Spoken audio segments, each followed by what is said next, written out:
Excellent début de semaine à vous toutes qui êtes branchés devant vos postes et téléviseurs pour votre tranche d'animation Bonheur Ensemble.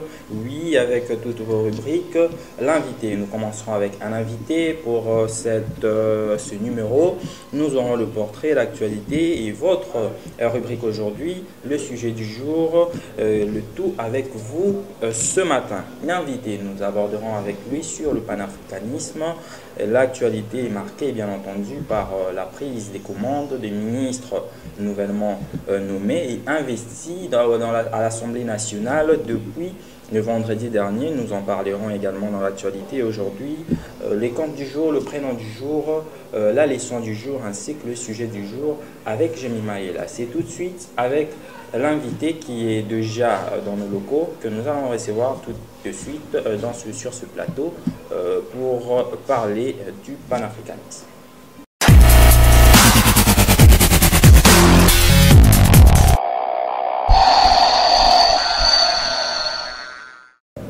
Il est là sur ce plateau. Il s'agit donc de Glody Ditoutala avec qui nous allons aborder justement sur le panafricanisme. Bonjour Glody.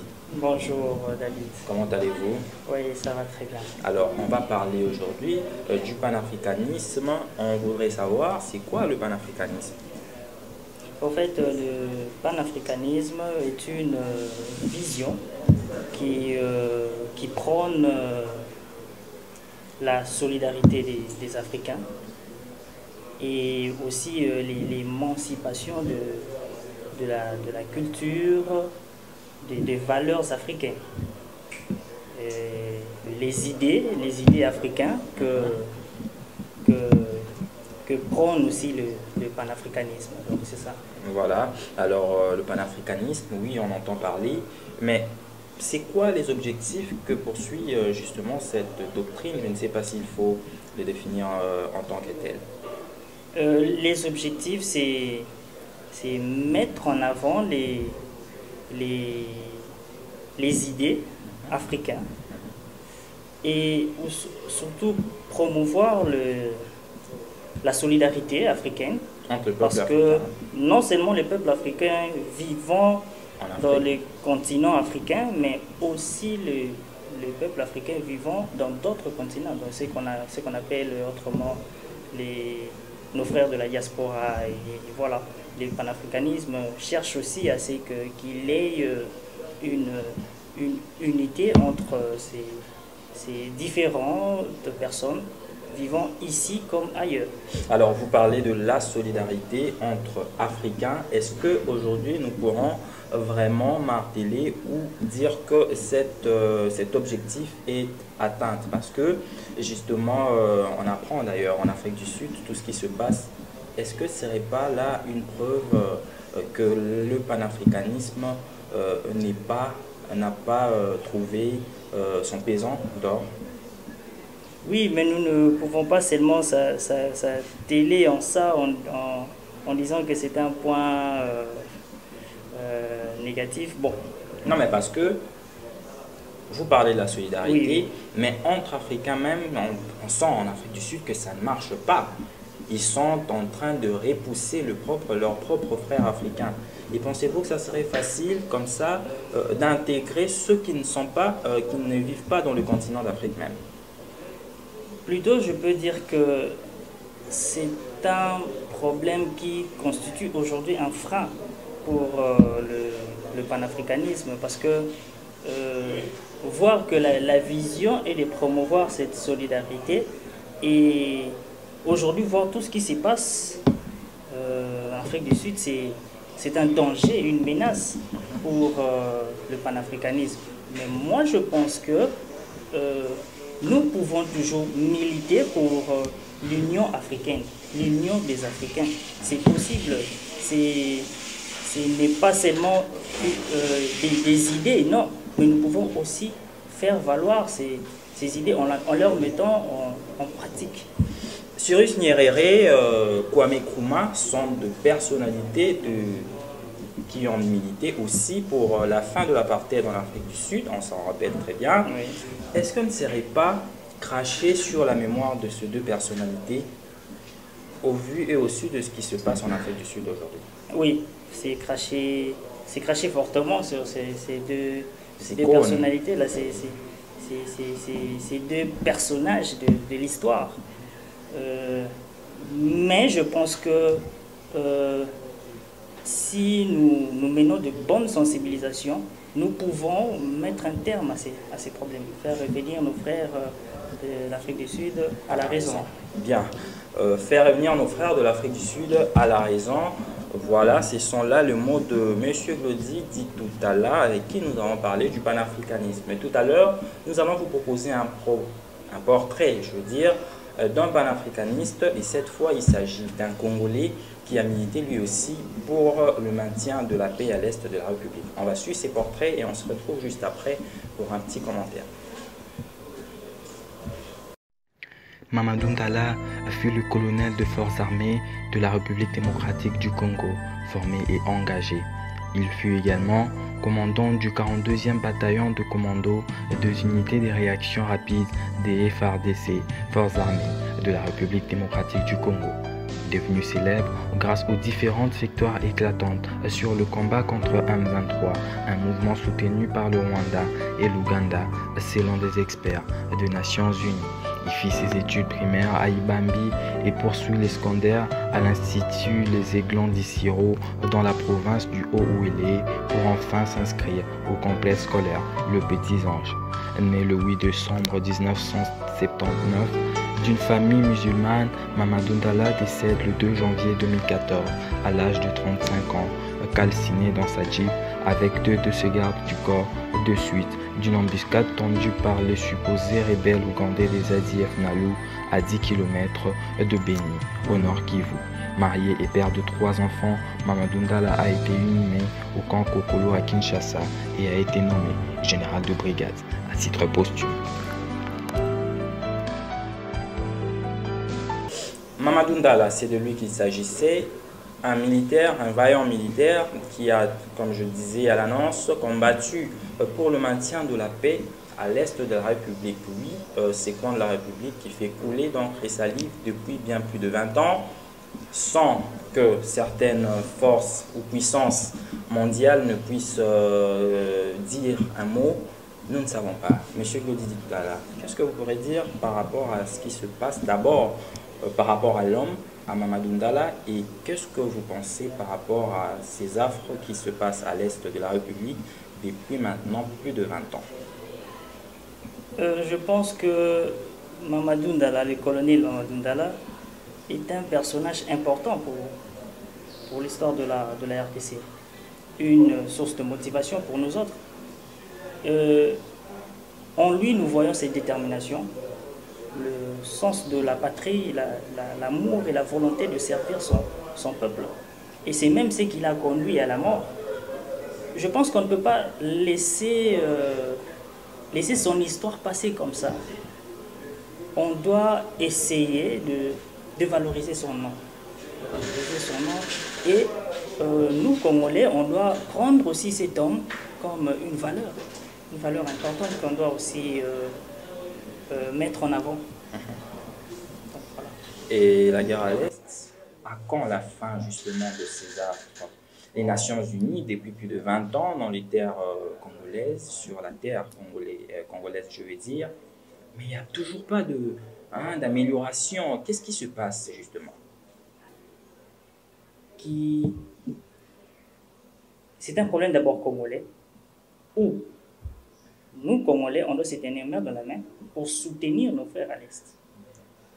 Et c'est le seul moyen par lequel nous pouvons mettre un terme à ces problèmes. C'est l'unité nationale, rien d'autre. L'unité nationale et rien d'autre, c'est par ce mot que nous allons nous séparer avec notre invité. Nous disons merci d'avoir répondu présent à notre invitation. Et nous espérons que ce n'est pas la dernière fois que vous allez comme ça nous honorer. Voilà, après l'invité et le portrait, nous allons recevoir sur ces plateaux Ryan Poitiers avec qui nous allons découvrir les sujets et l'actualité bien sûr qui ont marqué la semaine ou qui vont commencer comme ça avec nous la semaine. Ryan Poitiers, c'est tout de suite.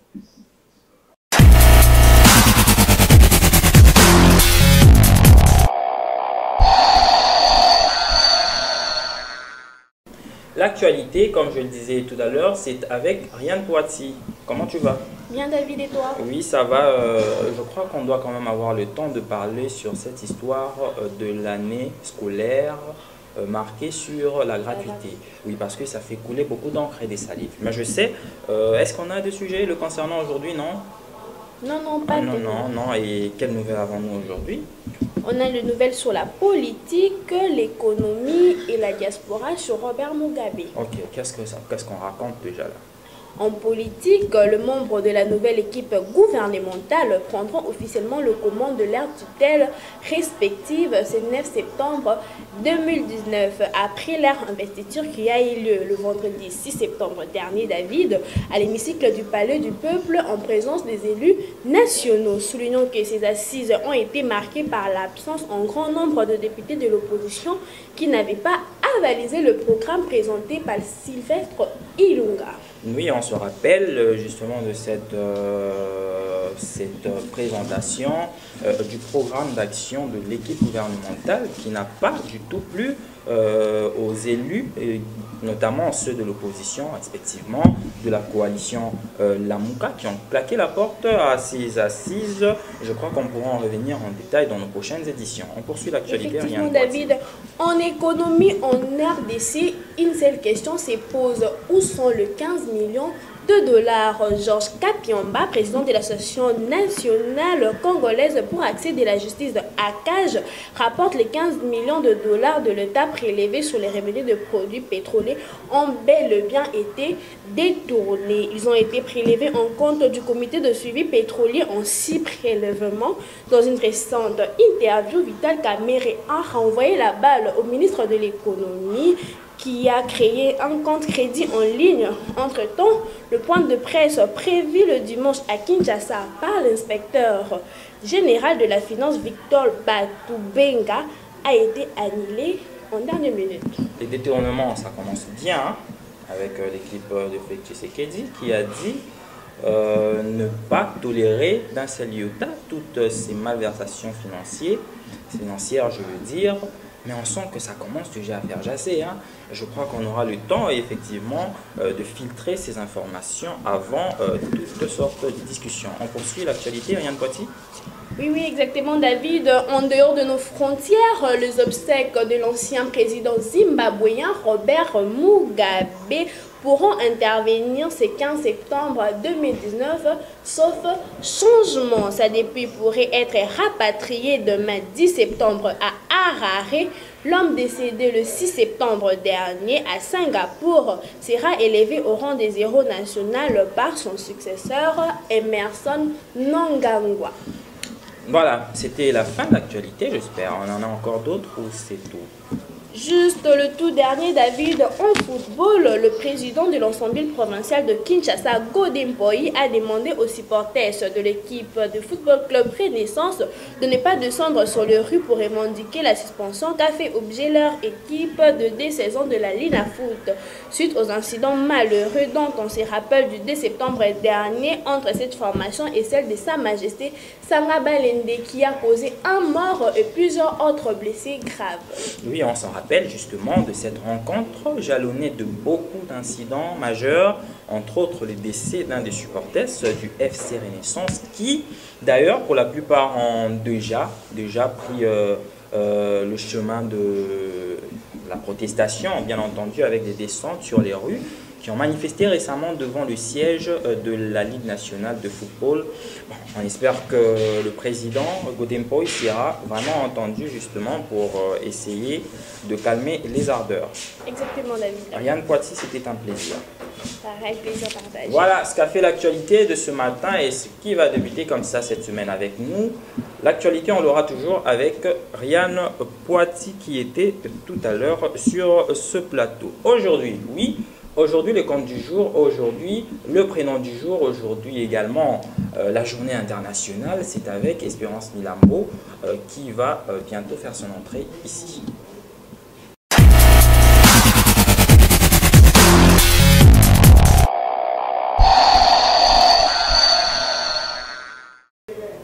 Aujourd'hui, c'est avec Espérance Milambo, elle est sur ce plateau. Oui, nous allons parler de la journée internationale. Nous allons aborder également le prénom du jour. Nous allons aussi avoir droit à notre prénom du jour. Espérance Milambo, comment ça va?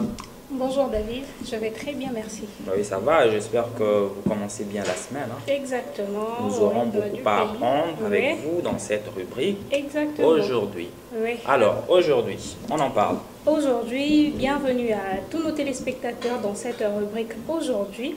Alors, comme vous le savez, nous avons notre petit conducteur qui est composé du conte du jour. Nous avons la célébration mondiale, un événement marquant en cette date. Nous avons le prénom du jour et nous avons la leçon du jour que nous donnons chaque jour dans notre rubrique aujourd'hui. Alors, pour commencer sans plus tarder, je commence avec le conte du jour. Nous nous retrouvons déjà au 252e jour de l'année, alors la 37e semaine déjà, et il nous reste 113 jours pour finir l'an 2018. Si vous pouvez retenir qu'il nous reste, que nous avons déjà consommé 252 jours, alors il nous reste 113 jours pour finir cette année 2019. Alors dans le cadre de la célébration mondiale, chaque jour nous avons une célébration, mais plus particulièrement aujourd'hui une célébration qui concerne les femmes. Nous célébrons aujourd'hui la journée mondiale de la sensibilisation au syndrome d'alcoolisation fœtale. Donc c'est une journée très très importante pour toutes les femmes, pour toutes les mamans du monde, car c'est elles qui ont toujours donné naissance. Pour retenir cette journée, nous l'avons pour la première fois, nous l'avons célébrée en 1999. Bon, ce n'était pas nous, mais ceux qui étaient quand même là, ont célébré pour la première fois en 1999. C'était un certain 9 septembre aujourd'hui. En 1999 que l'ONU a voulu officialiser, rendre mondiale cette journée, vu l'impact que cette journée apporte dans la vie. Vu l'impact que les informations que cette journée apporte dans la vie de tous les parents, plus particulièrement à nos mamans. Alors, pour retenir, l'objectif de cette journée est celui d'interdire la consommation de l'alcool pendant la grossesse chez toutes les femmes enceintes. Donc, retenez que quand vous êtes enceinte, vous ne devez jamais consommer l'alcool, vous ne devez jamais prendre l'alcool, que ce soit avant ou après. Donc, vous deviez passer cette période prénatale sans la consommation de l'alcool, car retenez que c'est la première cause de l'handicap mental en France chez les enfants. Lorsqu'on rencontre un enfant qui a un handicap mental, nous pensons tout justement que c'est parce que sa maman a eu à consommer l'alcool pendant la période de la grossesse. Donc c'est une journée très très importante à toutes les femmes du monde. Retenez que si vous avez l'habitude de consommer l'alcool, vous avez l'habitude de prendre une bière, des produits qui contiennent l'alcool en eux, pardon, donc essayez de vous sacrifier pendant cette période de grossesse pour que les handicaps ne puissent pas attraper votre enfant, ou pour que votre enfant puisse bien croître et surtout puisse évoluer dans une croissance qui sera normale. Espérance, j'aimerais m'arrêter un peu. Vous avez parlé de la journée internationale contre la sensibilisation contre l'alcoolisation fœtale. Est-ce qu'il y a des femmes aujourd'hui qui prennent l'alcool en état de grossesse? Et il y en a plusieurs. Et il y en a plusieurs qui ne savent peut-être pas l'information ou qui sont peut-être sous-informés, qui ne savent pas les conséquences que cet alcool emmène dans la vie d'une femme. Parce que déjà, nous remarquons déjà qu'il y a des femmes qui prennent la cigarette, il y a des femmes qui prennent du chanvre, donc il y a aussi de ces femmes qui consomment l'alcool. Mais une petite erreur, c'est qu'elles continuent à consommer cet alcool jusque pendant la période prénatale. Alors c'est l'objectif de cette journée, interdire strictement la consommation de l'alcool à toutes ces femmes pendant leur période de grossesse. Est-ce qu'elles ont seulement l'occasion d'être informés, par exemple par ceux qui suivent de près leur grossesse? Est-ce qu'elles ont le temps d'être justement recadrées par rapport à ce fait? Parce qu'il y a de celles, par exemple, par ignorance qu'ils font, mais après elles découvrent qu'il y a des retombées sur l'enfant, bien entendu. Exactement. Est-ce que vous ne pensez pas que ceux qui s'occupent de près de cette grossesse doivent aussi jouer leur rôle en ce sens?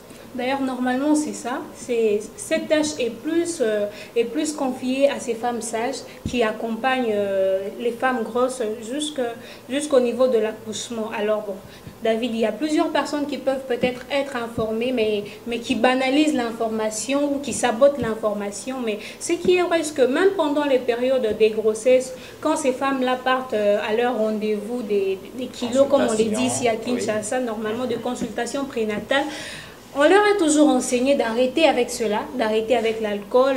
Elles ont tout un régime particulier juste parce qu'elles ont un enfant en elles. Mais tant que l'enfant est déjà expulsé, tant que la femme reste elle-même, elle peut continuer. Bien que l'alcool, même déjà dans une personne avec excès, ça cause de problèmes, à comme le plus forte raison, c'est une femme qui porte un enfant.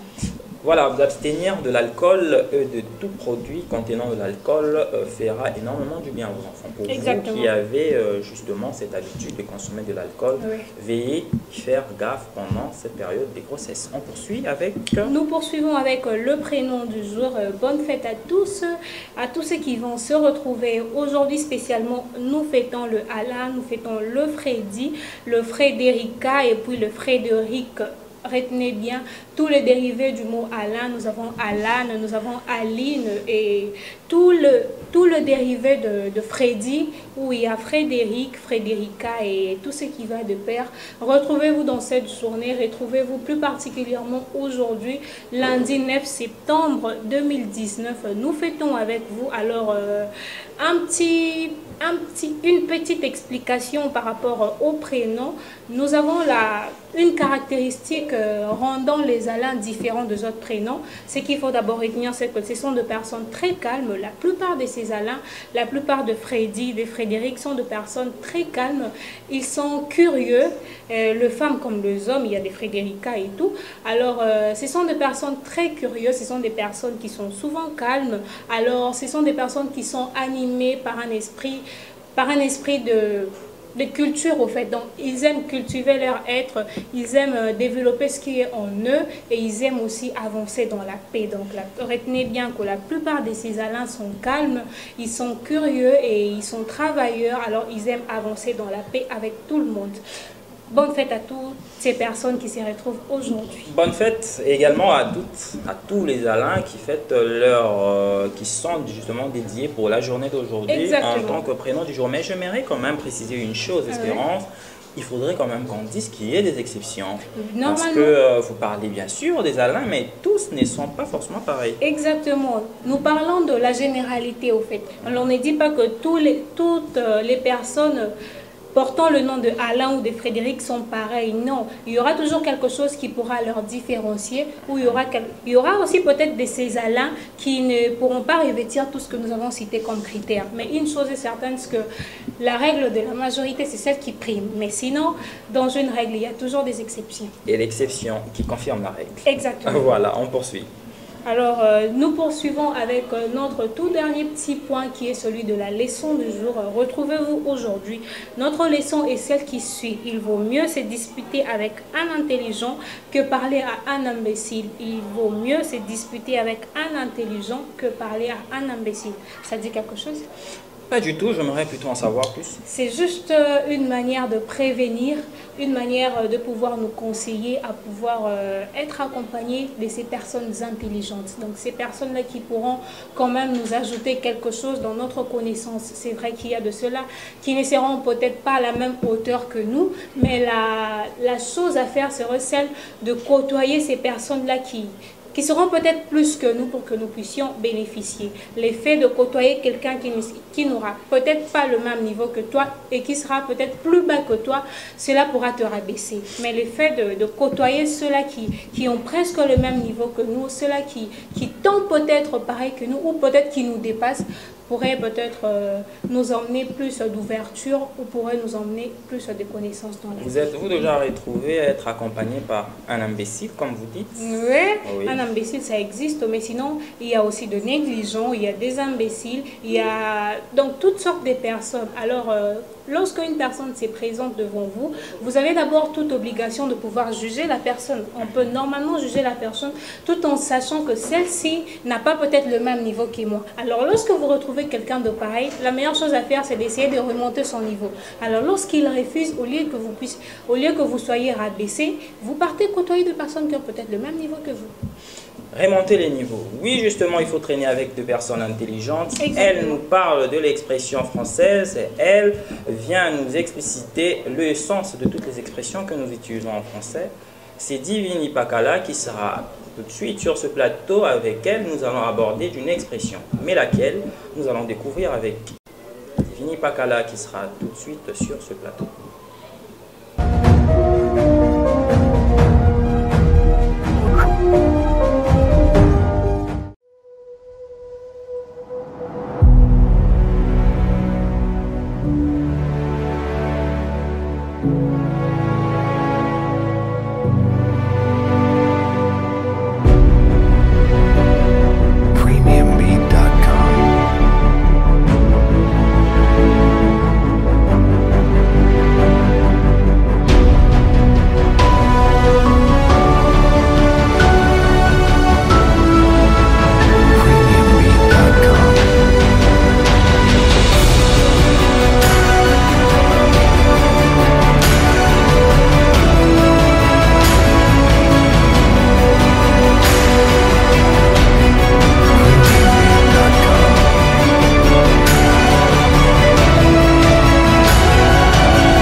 Poser un lapin, c'est de cette expression qu'il s'agissait lors de sa dernière intervention sur ce plateau. Elle ne nous a pas posé un lapin aujourd'hui, heureusement. Divini Pakala, bonjour.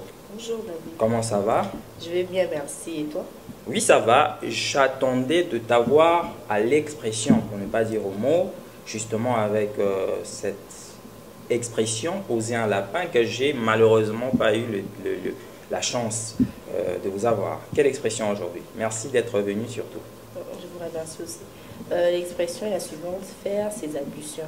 Qu'est-ce que ça veut dire? Vous nous emmenez toujours de grandes choses ici. Cette appellation familière de la toilette est dérivée de pratiques religieuses, mais elle va permettre à quelques-uns d'apprendre une chose intéressante sur un objet à usage quotidien. Ablution vient du latin qui signifie laver ou un rituel de purification par l'eau. Chez les musulmans, par exemple, l'ablution avant la prière est obligatoire avec de l'eau ou de la terre propre si l'on est en voyage. Chez les catholiques, les ablutions se pratiquent au cours d'une messe, avant la communion, lorsque le prêtre fait verser un peu d'eau sur ses doigts pour le laver. À l'époque du messe en latin, le prêtre récitait un psaume commençant par « Lavabo inter innocens annus mea », qui veut dire « Je laverai mes mains parmi les innocents ». Voilà, on a reconnu là un mot familier qui finit par désigner le lavage de main lui-même. Lavabo ensuite a été transposé aux ablutions profanes où il a été utilisé pour nommer le meuble des toilettes portant la cuve et les pots à eau, l'eau courante n'existe pas encore.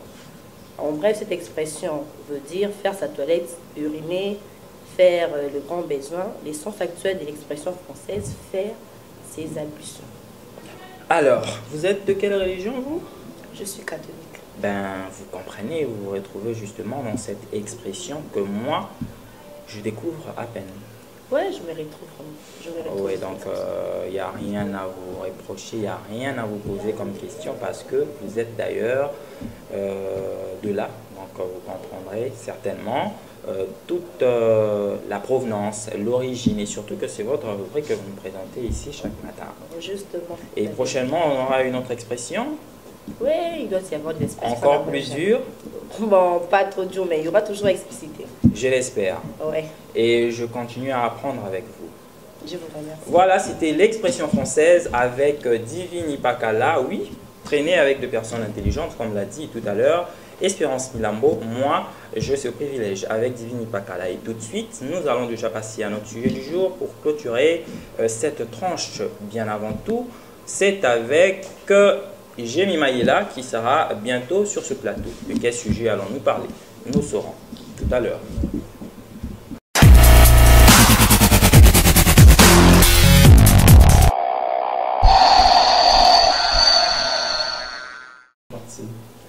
Elle est déjà sur ce plateau, elle nous parle de faits sociaux, elle nous parle de tous les sujets qui peuvent faire la ronde justement dans nos salons, dans notre entourage, bien entendu dans nos lieux de travail et d'études.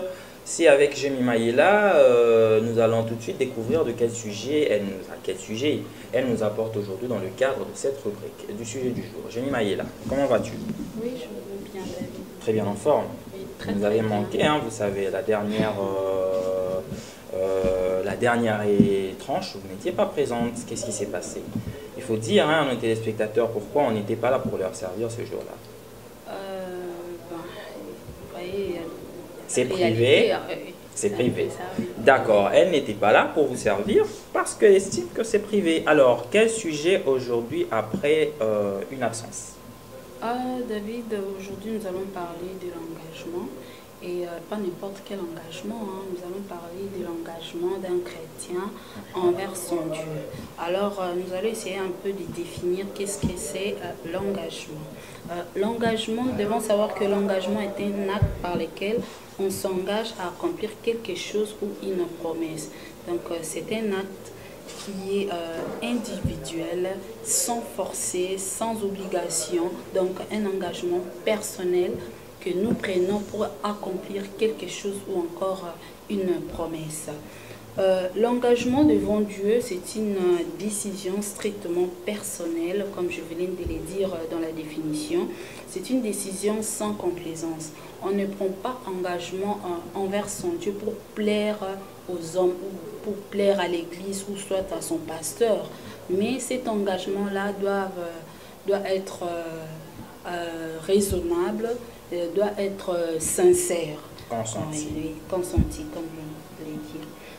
Nous devons aussi savoir, les chrétiens d'aujourd'hui prennent l'engagement par complaisance. Imagine, le pasteur est là, il demande une contribution pour l'achat des instruments et on verra un croyant ou un chrétien en disant que je veux m'engager avec mes 50 $, avec mes 100 $, et à la fin du compte, il ne réalise pas. Vous voyez?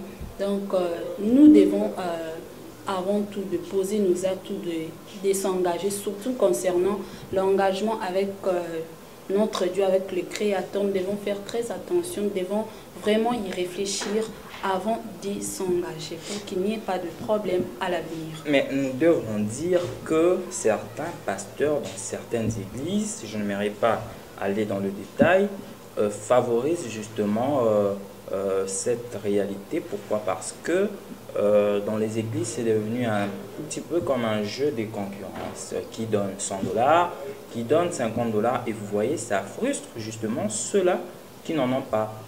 Alors, ça, de l'autre côté, augmente un peu d'arrogance à ceux qui possèdent beaucoup de moyens, comme vous le dites, et d'autres qui le font seulement pour ne pas être gênés. Vous ne pensez pas que ça fait partie aussi des aspects qui, justement, favorisent cette réalité? Moi, je trouve qu'un bon chrétien, lorsqu'il s'engage à servir Dieu ou à contribuer à l'œuvre de Dieu, il ne doit pas le faire avec orgueil. Non, on peut le faire, c'est comme je le dis. Mais le problème se pose au niveau de la considération. Il y a des églises, je ne pense pas que je suis en train de vous l'informer, des églises où on paye avant toute prière. Alors, que doivent faire ceux qui n'en ont pas? Ils ne devront pas bénéficier de la prière du pasteur. C'est là que je dis, c'est justement ça qui favorise que certains se sentent obligés de faire de promesses, peut-être qu'ils n'y tiendront pas, justement parce qu'ils ont peur d'être ridicules. Comme je venais d'ailleurs de le dire, l'engagement est un acte personnel, individuel. On ne doit pas nous forcer à s'engager dans tel ou tel domaine ou à contribuer dans l'avancement des dieux. Le pasteur n'est pas là, il n'est pas là pour nous forcer ou soit nous pousser à prendre de l'engagement. Il peut faire ce qu'il peut faire. Bien sûr, on condamne ses actes, mais c'est à nous, c'est à moi de prendre l'engagement. Je ne prends pas l'engagement pour mon pasteur, je ne prends pas l'engagement pour l'église, mais je le fais pour mon Dieu. Parce que je sais, après avoir accompli cet engagement ou après avoir pris cette décision, c'est à Dieu de me bénir, c'est Dieu qui va me bénir. Donc ce n'est pas au pasteur, donc je ne suis pas là où je ne dois pas à suivre mon pasteur, parce que mon pasteur me dit de faire ceci, mon pasteur me dit de faire cela, et moi aussi, je dois me faire, soit me taper la poitrine devant l'église et se tenir, dire que non, je vais contribuer, à la fin du compte, je n'accomplis pas. N'êtes-vous pas en train de ménager certains serviteurs de Dieu qui s'adonnent à cette pratique? Oui, je condamne ces actes-là, je les condamne vraiment, je les condamne. Ici, il faut même d'ailleurs les dénoncer. D'ailleurs, moi je trouve que ce sont les fidèles qui encouragent ces actes. Lorsque le pasteur fait de telles histoires, alors c'est à nous, les fidèles, de renoncer. Soit de dénoncer. En faisant quoi? Parce qu'aujourd'hui, ces personnes, ces pasteurs, soit dit, sont idéalisés au sein de leurs églises respectives. Le pasteur devient une idole, le pasteur devient voilà, un idéal pour ses fidèles. Et ça, c'est pas possible. Justement, parce qu'aujourd'hui, même quand vous parlez en mal d'un pasteur, vous risquerez d'avoir toute une église sur votre tête. Hein. Moi, je trouve que ces pasteurs-là sont mal entourés. Ils sont mal entourés parce que si un pasteur, un vrai pasteur qui sert Dieu avec crainte est bien entouré, ces genres d'histoires ne passeront pas. Nous espérons que dans le jour d'avenir, que ça s'améliore, mais c'est aussi un problème, la prolifération des églises. Qu'est-ce qui se passe à Kinshasa? Il y a plein d'églises, mais apparemment, même Dieu n'écoute pas ces prières. Hein. Qu'est-ce qui se passe?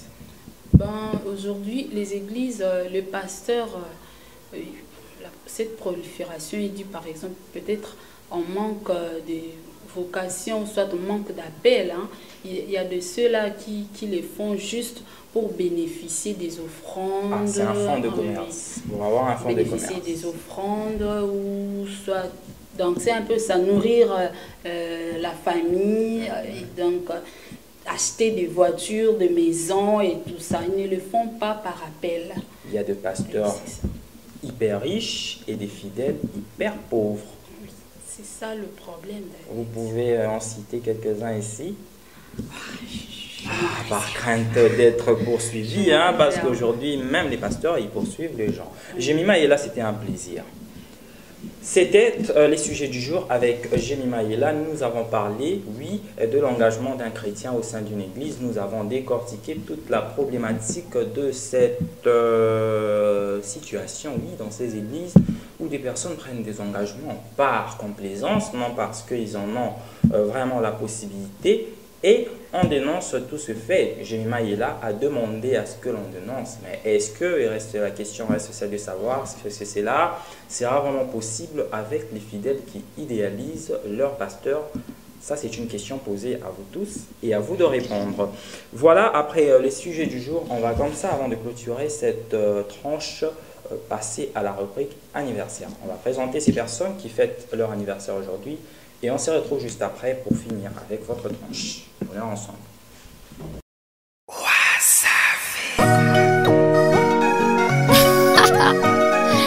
Uprise music, baby.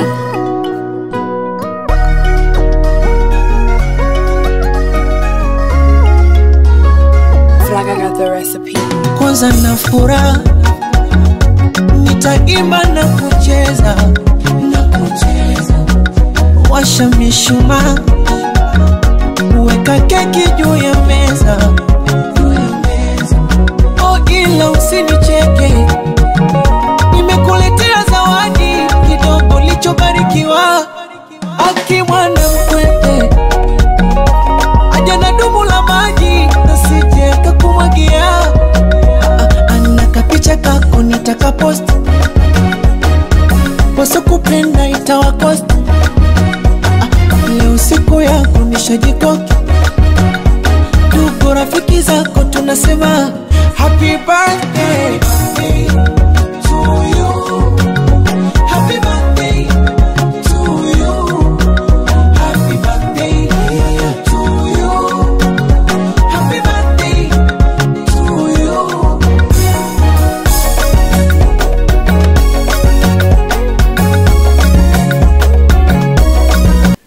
Francis Francine Ilunga et Sharon Ilunga fêtent aujourd'hui leur anniversaire. Vous les avez vus sur image. L'équipe Bonheur Ensemble vous souhaite pleinement de bonheur pour cette nouvelle année qui commence comme ça pour vos vies. À vous deux, nous souhaitons un heureux anniversaire. Voilà, c'était tout pour cette tranche de ce lundi 9 septembre 2019. Nous avons reçu sur ce plateau un invité, oui, avec qui nous avons parlé du panafricanisme, de son impact au niveau justement du continent africain. Nous avons eu le portrait de ce vaillant héros, oui, c'est panafricaniste congolais au nom de Mamadou Ndala. Vous avez suivi son portrait, vous avez suivi justement le commentaire de notre invité au sujet de cette icône. Nous avons aussi reçu sur ce plateau, oui, Rianne Poitier, avec qui nous avons décortiqué l'actualité. Elle a parlé de cette marche qui s'y projette déjà à l'horizon, mais qui a été quand même, qui a subi cette intervention du président de l'Assemblée provinciale qui a demandé aux supporters du FC Renaissance de prendre la retenue. Et aujourd'hui, c'était avec Espérance Milambo. Le sujet du jour, tout à l'heure, c'était Jemima Mayela. Et voilà ainsi qui prend fin, qui marque la fin de cette tranche de ce lundi. Nous avons été heureux de vous servir, d'être encore devant vos postes téléviseurs ce matin. Nous vous souhaitons un excellent début de semaine. Abonnez-vous à notre chaîne et aimez pour continuer à soutenir ce travail. On se retrouve la fois prochaine avec le même plaisir.